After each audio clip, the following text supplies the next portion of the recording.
Nëse flini me çorape natën, urgjent duhet ta dëgjoni këtë.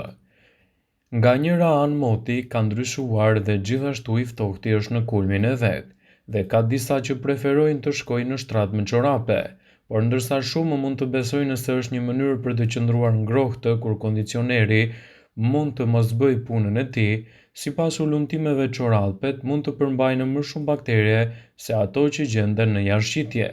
Sipas një studimi nga Matres Next Day, të shkosh në shtrat me çorape të pista që keni ecur gjatë gjithë ditës ose i keni mbajtur në këpucë, mund t'i ekspozojë çarçafët ndaj bakterieve të bezdishme.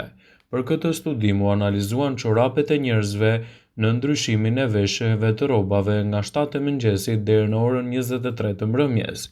U zbulua se personat që mbanin të njëjtan çorape edhe kur flinin, patën një dëmtim të madh të shëndetit të tyre. Nëse flini me çorape, si fillim duhet të lani këmbët dhe duhet të visni çorape të rehatshme dhe jo ato që keni mbajtur gjatë gjithë ditës veshur.